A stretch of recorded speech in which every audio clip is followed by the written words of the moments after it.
You're afraid, I'm afraid, we are all so afraid of being judged by others that we aren't even aware we are putting ourselves into these small little boxes. So we look to style systems and experts for the answers and then get super frustrated that they, quote unquote, put us in a box. Well, you need to create your own box, your own style toolbox. Hi, I'm Gabrielle Arruda, your host for the Style POV podcast, and I'm here to help you learn to trust your fashion instincts, hone your authentic style point of view, and find strength through style. Around here, we're connecting to our styles on a whole new level. I'm going to start by describing a woman. She's tall, has a slim-fitted dress on with stiletto heels, beautifully coiffed hair, full lips, a small handbag, and a coat draped over her shoulders. Now, the woman I just described to you is in fact a businesswoman. Check the show notes if you want to see the actual picture. But your visual picture is most likely different from the reality, right? And that has to do with perception and our ability to take one small piece of style data or a few little cues and build out an entire image of someone's personality and identity. Listen back to that description. I'll say it one more time. She's tall, has a slim-fitted dress on with stiletto heels, beautifully coiffed hair, full lips, a small handbag, and a coat draped over her shoulders. What key pieces did you pull out of that really shaped your narrative of this woman or of this image? And that's the problem we have with our personal styles. Since we've been born, we have been molded by our thoughts, our experiences, surroundings, influences, and external stimuli. This habitual narrowing of our focus essentially creates a shortcut for our brains. We look at a dress for 2 seconds on the rack and say, nope, too fit in the waist for my body shape, or some other extremely narrowly focused element.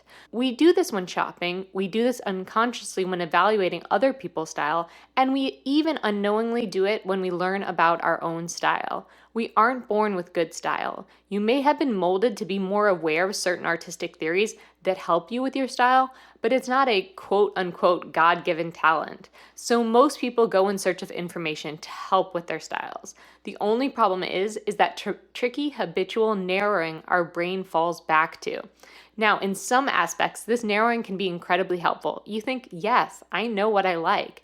However, it can cause a disjointed experience with the knowledge you gain, and it can lead to improperly perceiving the body and its forms of style or aesthetic. Now, this can take many different forms, but the habitual narrowing of our visual experience in fashion and how your body is presented prevents you from seeing the full spectrum and visualizing a different end product. That's important. Instead of saying, well, this garment has bell sleeves, and I usually feel a bit swallowed up by the volume, you don't even consider, well, the fabric is light, the sleeves have a cropped length, and the overall silhouette is structured for a petite person. You default to bell sleeves, not for me. Because of this narrowing, you go in search for more answers. Let me guess, you love learning about the Kibbe image identity system.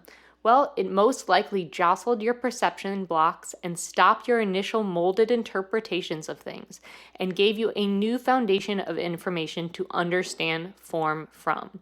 So, new information is great. It can help us reshape these preconceived conclusions we have for our styles. But we also develop a churn and burn attitude to them when they stop giving us the new information high we received in the beginning. We become like style system addicts, searching for the next new system or archetype to place us and give us the confirmation we need to avoid cognitive dissonance. How dare they assign me the natural essence when I'm sexy and look great in a bodycon dress? Men just love me, okay? Well, this is a complex topic, and I want to help you out with it, because if you're going to learn to trust your own fashion instincts, you need a good understanding of what you have learned, and you need to have a creative mindset when applying those principles. And the next episode will definitely cover style creativity, so I hope you check that out as well. We're not swearing off this type of fabric or saying this one style system magically solved all of our issues. Instead, we are developing a style toolbox. A toolbox, let's say for a construction worker. If he's working on a bathroom plumbing, he might use a wrench. If he's putting up drywall, he might use the nail gun. But he only uses the tools that make sense for that project, and he decides based on his education and the goals of the project, which tools get pulled. Similarly, your style toolbox is all the tools and systems you like and have used in the past to build outfits. Now, the key here is to understand the framework. Your toolbox doesn't have any strict rules. It only has solutions. It should help you break away from that habitual cognitive narrowing or those preconceived notions and start allowing your truest, most authentic self to shine. Because the style systems don't teach you how to shine. They don't teach you what you like or what makes you laugh or what makes you an interesting human being deserving of space and respect on this planet. They are tools you decide how to apply, when to apply, and how to mix up the project at hand. And the more you blend them all together and keep your formulas mixed up, the more you will stretch your creativity on how you perceive yourself and others. We all know fashion is powerful. We know the stats of how in under like 7 seconds, people have formed an impression of you.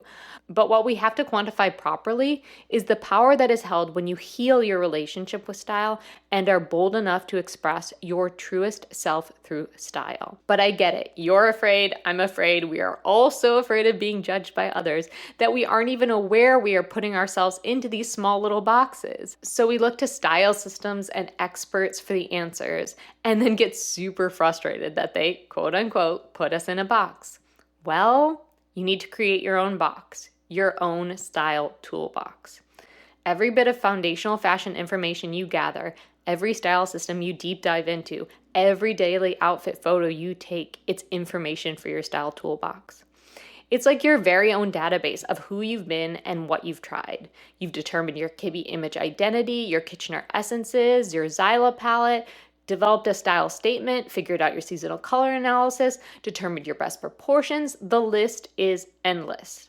Within each outfit you build, each of those pieces of information will not be weighted the same. Your style toolbox should show you all the options. But then you take an outfit and you build it like an artist. You approach it with joy and creativity and reverence for the beautiful art that you are creating, ultimately a personal expression. And then you evolve. Your style is a constantly evolving art form. It's actually so fascinating and empowering that with every outfit you wear and with each new day, you get another chance to express your style point of view and your truest self. Now, sometimes there will be days where your art doesn't feel like art. That's normal. The key here is to collect all of your style data. Your style toolbox is the data you learn, the foundations of your clothes, the foundations of the body, of the face, and whatever else you choose to put in it. Your daily outfit photos or videos, that's the data to evaluate and progress your style from point A, where you are today, to your future goal style. And we discuss fantasy styles and fashion goals on my YouTube channel. I'll link the video in the show notes. But the importance of the style toolbox needs to be properly understood. All those teachings you learned, all those hours of lessons and concepts, you need to throw them all in the metaphorical box and shake it up. There are no longer Kibbe this or house the color that. It's just, here are the things I've learned all put together. And with each outfit you build, you use different blends of those learnings. We instinctually give a lot of power to the experts who teach us new, enlightening information, and rightfully, we should respect them. But personal style is personal. Each stylist or expert sees you in their own way, but only you know yourself best. It's not Kibbe style or Kitchener style or any other expert's style, it's yours. They are tools pushing you to embrace your best self.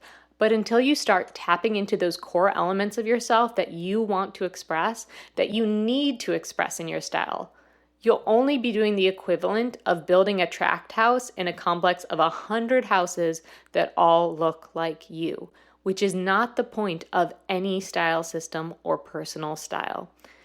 Those systems encourage you to find your truest style self. The problem is we narrowly perceive, remember my intro, the information. And instead of using it to help us push our boundaries of style, we use it to validate our assumptions. So how do we break away from these habits? We shake it up. Like visually imagine putting all of your style knowledge into a box and mixing it all together. That's your style toolbox.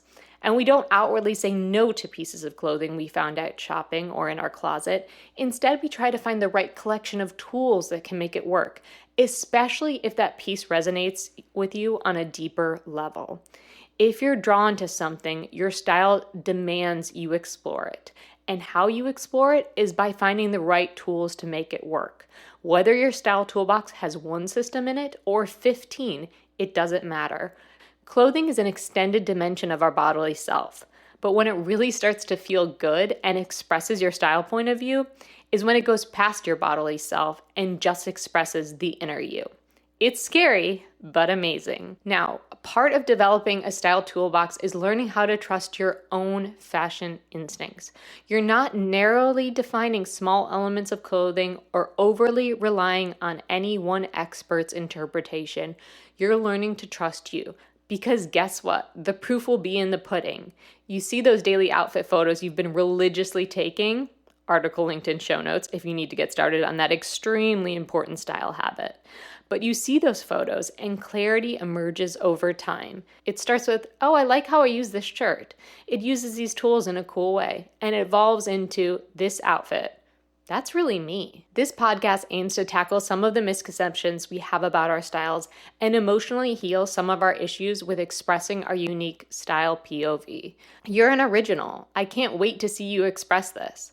Thank you for trusting me with your time. It's been an honor to show you a different perspective on style. I want us to learn to trust our own fashion instincts, develop our own style POVs, and always find strength through style. And if you're in a style rut or just need to inject some style creativity into your looks, be sure to check out the next episode. Until next time. And, new podcast, so subscribe, review, do all the friendly things. The Style POV podcast content is for general informational purposes only and should not be considered professional advice. The views expressed by hosts and guests are their own. Gabrielle Arruda is not liable for any errors or omissions, and listeners use the information at their own risk.